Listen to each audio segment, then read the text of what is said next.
Lan harremanak eta garapen ekonomikoaren arteko harremanak lantzen eta aztertzen hasi ginen momentuan, alde batetik argi azaldu zen gai horren interes konzeptuala, baina aldi berean sindikatuen eta lan harremanen errealitatea eta praktikaren arteko desoreka.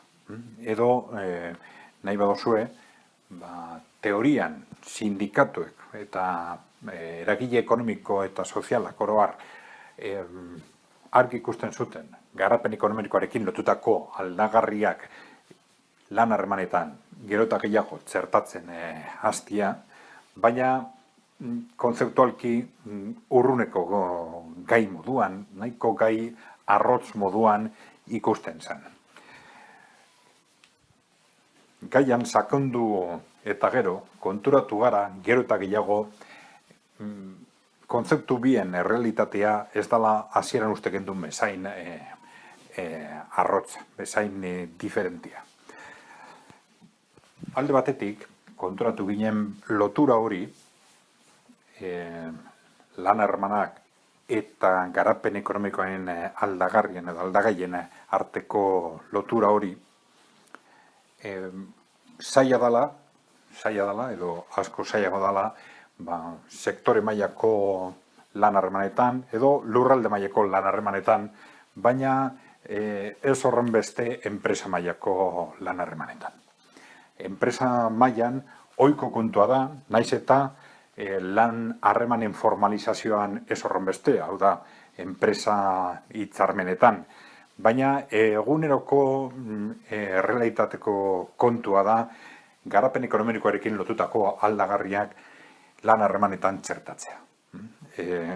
Garapen ekonomikoarekin lotutako aldagaien aurreko kezka, ardura, interesa, eguneroko kontua da enpresetako langile eta sindikatuen kasuan. Gertatzen dena da, konturatu gara, aldagai horiek asko zailago direla identifikatzeko sektoreetan edo lurraldetan. Ez dagolako behar beste informazioa enpresa bakoitzaren ibilbidea, beharrak, erronkak eta bar. Beraz, aldagai horiek asko zailago badire txertatzeko esparru horietan, enpresa mailan egoera zehazki diferentia da. Eta bestaldetik, maila konzeptualean konturatu gara, egia esan hasieran egiten gendun banaketa, alde batetik soldatak edo lantzariak eta lan baldintzak eta bestaldetik garapen ekonomiko edo enpresaren garapena lotutako aldagaiak banaketa konzeptual hori ez dela guztiz logikoa. Hau da, soldata eta lan baldintzak defenditzeko orduan epe ertain edo epe luzeko proiektzioa egiten badugu, segituan agertzen dire garapen ekonomikoa enpresaren garapenarekin lotutako aldagai horiek. Hau da, enpresetako sindikatuak, enpresetako langileak arduratuta badagoz, geroko inbertsioak edo egiten diren inbertsioekin, prestakuntzarekin, ikerketa edo garapenean egiten diren aleginekin, zergatik da, hain zuzen, alegin guzti horiek edo neurri edo aldagai guzti horiek lotueta dagozalako geroko lanpostuekin, hau da, geroko soldatekin eta geroko lan baldintzekin.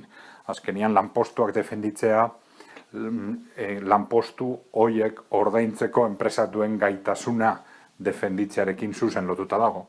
Hau da, lanpostuak eta lanpostuak babestea eta soldatak babestea gauza bera edo gauza bardintzua dira. Azkenian ikusten dugu, bai ikuspegi konzeptualetik, bai ikuspegi praktikotik, bai lan harremanak eta garapen ekonomikoa enpresen bilakaerarekin lotutako aldagarriak ez daudela hasieran uste gendun bezain banandauta. Beraz, asko hasieran uste gendun, baina asko aukerak gehiago egon behar dire eta topatu behar ditugu esparru bi horiek lotzeko eta uztartzeko.